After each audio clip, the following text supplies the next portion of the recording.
Termasuk si karbon ini tadi ya dok ya? Termasuk si karbonnya, dia akan mencari O lagi, H2O lagi. Dia akan mencari lagi, makanya pasien yang dengan konsumsi diuretik atau obat yang untuk menurunkan air yang kencing terus itu, dia akan bengkak lagi kalau obatnya udah habis diminum. Jadi kayak ketergantungan gitu dok ya? Bukan ketergantungan sebenarnya. Karena reaksi kimianya tadi. Kimianya. Iya, Jadi bener-bener. karbonnya akan nyari pasangan lagi nih. Aduh pasangan saya nggak ada nih. Saya nyarilah yang lebih cantik kan ceritanya gitu ya. Nanti dia nyari nih, dapat, makanya bengkak lagi di situ.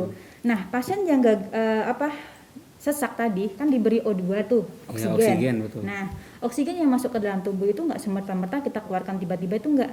Kalau kita kebanyakan memasukkan ke dalam tubuh si pasien, kadar oksigen di dalam tubuh akan naik. Sebisa mungkin kita harus sesuai gitu. Apa yang diberikan kepada pasien itu harus sesuai takarannya. Misalkan si pasien ini sakit jantung. Si A sakit jantung, saudara ada yang sakit jantung. Kemudian teman ada yang sakit jantung. Tidak bisa obatnya sama dengan dosis yang sama. Harus dosisnya berbeda. Setiap orang punya perhitungan sendiri-sendiri. Itu gitu. karena perhitungan kimianya masing-masing gitu dok? Betul. Jadi kalau di CMI sendiri kita mencarinya itu memberi obatnya, ahli farmasi kita akan membuat obat dengan perhitungannya itu melalui hitungan darah atau pemeriksaan lab. Oh jadi obat yang dirancang itu emang spesifik sesuai kebutuhan ini? Betul. Jadi nggak bisa si A dan si B menarik. di obat yang sama itu nggak bisa. Harus sesuai. Kayak kadang kan mungkin sakitnya sama, tapi ternyata si A punya darah HB-nya sekian, si B HB-nya sekian, kan nggak bisa jadi satu, harus dihitung. Seteliti itu dok, iya, perhitungannya. Betul. Jadi farmasi kita menghitung dengan menghitung dengan pemeriksaan lab yang diberikan biasanya sama pasien, atau kita akan meminta dokter-dokternya, dokter spesialis atau dokter umum akan menyuruh untuk melakukan pemeriksaan laboratorium dahulu gitu, agar obatnya bisa sebagai dasar perhitungan tadi. Betul, dan diagnosa harus tegak dulu, nggak bisa langsung tiba-tiba kayaknya saya jantung deh, nggak bisa, harus ke spesialis. Kalau datang ke CMI harus sudah pasti nih saya sakit jantung, saya sakit kanker gitu dok ya? Iya, sebenarnya juga di CMI juga ada dokter spesialisnya yang nanti juga mengarahkan, oh iya ibu ini, sebagai contoh ya, oh iya ibu ini ngarahnya ke jantung, kita lakukan pemeriksaan terlebih dahulu ya. Kan dilakukan pemeriksaan tuh, nanti hasilnya muncul, oh jantung fix nih. Baru nanti setelah dilakukan pengobatan dari dokter spesialis, baru diputuskan gitu. Ya ditawarkan untuk pengobatan yang paling tepat gimana dok ya? Pendukungnya apa nih gitu. Ada formula Ibnusina, apakah bersedia, itu kembali lagi ke pasien, haknya pasien. Oh berarti itu butuh waktu dok untuk nunggu obat. Jadi kalau bisa berobat ke sini nggak langsung obat jadi gitu yang ditawarkan? Tidak, ya. Jadi kita, dari pihak farmasi kita melakukan pemeriksaan peracikan obatnya itu selama 3 hari, 2-3 hari, gitu. Tergantung dari berat parahnya si pasien, penyakitnya si pasien, gitu. Karena obat ini, ya itu tadi nggak serta merta langsung jadi, itu nggak, harus dilihat sesuai kondisi tubuh nih. Biokimianya gimana nih, unsur kimianya tubuhmu gimana. Ternyata dulu punya riwayat sering merokok nih, wah ini berarti kan ada yang berbeda, karbon banyak di tubuh, nah kan itu kan kita harus lihat gitu. Nah itulah kenapa kita memiliki keunggulan di mana pasien yang berobat di sini dia dapat sembuh dan rasa nyaman dengan pengobatan di sini. Iya karena memang unsur kimia tubuhnya dia yang diseimbangin dok ya, bukan dikasih zat-zat baru yang lain. Jadi ada perbaikan. Kalau si pasien itu dia rutin minum obatnya ya, rutin minum obat, dan dia itu juga taat ya gitu ya, karena tidak tiba-tiba langsung sembuh itu enggak, semua kan butuh proses. Iya betul ya. Karena kan penyumbatan itu juga dalam waktu yang lama terjadinya ya dok. Betul, misalkan pengobatan di bulan pertama, oh ternyata si A ini udah membaik nih gitu kan, kurang apa lagi, kita cek lagi darahnya. Oh jadi setiap bulan itu harus ada cek darah, harus dilihat gitu loh, perkembangannya seperti apa gitu. Jadi nggak serta merta ya, aduh dikasih langsung udah sembuh. Kita harus berbarengan. Jadi setiap orang pun beda-beda juga sembuhnya dok ya? Betul. Waktu pengobatannya. Tapi kira-kiranya setiap kalau untuk kasus penyakit jantung ini berapa lama untuk sembuh dok? Tergantung parahnya sih.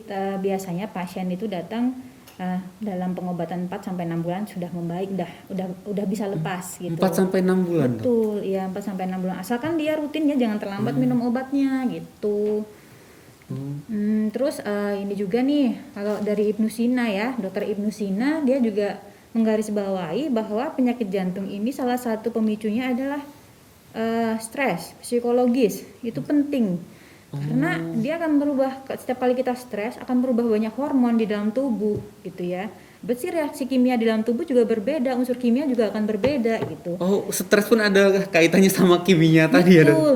Misal nih emosi atau ada pikiran yang berat gitu, kan akan memicu jantung untuk bekerja lebih cepat gitu. Itu bisa jadi pengaruh juga. Sebenarnya di kedokteran modern juga sudah disebutkan, cuman mungkin tidak terlalu disoroti gitu ya. Jadi pengobatan di CM ini selain kita mengunggul formula Ibnu Sina, kita harus melihat juga keadaan si pasien, psikologisnya bagaimana, nutrisinya tercukupi atau tidak. Ternyata nggak tercukupi nih nutrisinya, ya percuma. Gitu. Komprehensif sekali. Betul. Karena saling mendukung, Dok, ya. Betul, makanya di sini kita pengobatan pasiennya lebih baik keadaannya gitu. Jadi untuk di CMI sendiri kita pengobatannya yang tadi saya sebutkan ya Pak ya, menggabungkan dua keilmuan yaitu keilmuan modern, pengobatan konvensional dengan pengobatan komplementer ya Ibnu Sina, komplementer sesuai dengan PPRI nomor 103 2014. Jadi di Indonesia ini sudah menyuruh untuk semua klinik ataupun beberapa fasilitas kesehatan untuk menggabungkan karena berarti itu sah di sebenarnya untuk dilakukan, Dok, ya? Betul sekali Pak. Jadi Indonesia sebenarnya sudah paham ya kalau menggabungkan dua keilmuan ini akan mendapatkan kesehatan lebih sempurna, lebih bagus lagi. Walaupun kesempurnaan hanya milik Allah ya, gitu betul. Tapi mendekati lah ya, karena kita menggabungkan. Berusaha maksimal ya, Dok, ya? Betul, karena sebenarnya tidak ada ilmu yang dimana itu sia-sia kan gitu. Iya, betul. Selagi dia itu bisa membuat kesembuhan untuk si masyarakat atau si pasien, kenapa tidak gitu? Kan itu untuk kesembuhan gitu. Oh, tapi ini, Dok, aku ada penasaran lagi nih karena menyinggung yang komplementernya ya.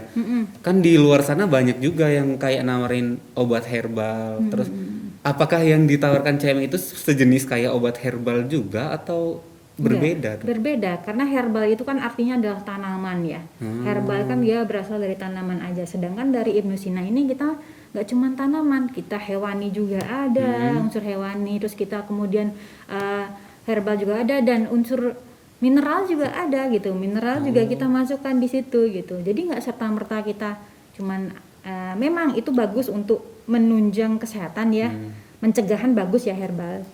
Hanya saja untuk mengobati tidak gitu. Oh, karena emang unsur kimia yang ada di dalam kandungannya beda ya, Dok? Beda, iya. Makanya kita harus teliti, makanya dilihat laboratoriumnya gimana, terus kemudian di hitungan-hitungan itu harus detail sekali gitu.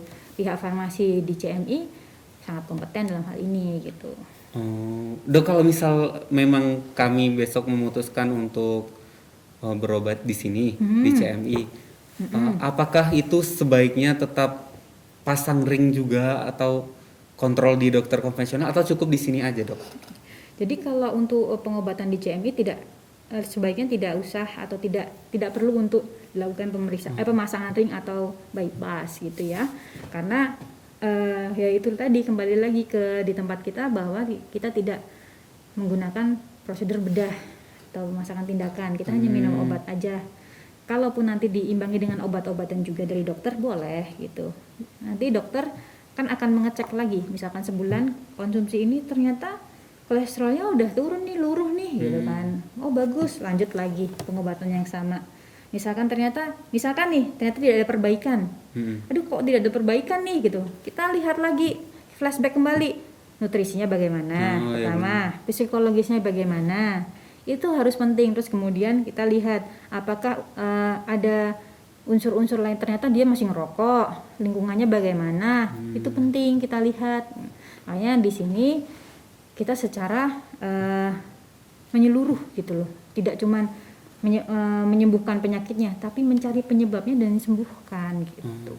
Oh, tapi yang menangani di sini emang ahli di bidang kedokteran Ibnu Sina atau sama seperti dokter di luar sana, Dok? Jadi di tempat kami ini dokter yang dimana dia juga mempelajari ilmu Ibnu Sina, dan ada juga memang dia ahli komplementernya juga ada, tapi bukan dokter juga ada. Jadi memang ahli di komplementer Ibnu Sina, dan ada juga dokter yang mempelajari Ibnu Sina gitu. Oh, jadi sebenarnya kalau dilihat dari dibedakan dengan yang pengobatan konvensional di luar, di sini jauh lebih berkualitas ya dok ya, karena dokter juga yang nanganin ternyata. Jadi kembali lagi kita tetap harus menjalankan PPRI ya, kita harus berduaan, dan karena komplementer ini dia nggak bisa berdiri sendiri, harus ada juga dokter yang menampingi, harus ada konvensional, nggak bisa. Dan di CMI itu sudah bisa. Ada.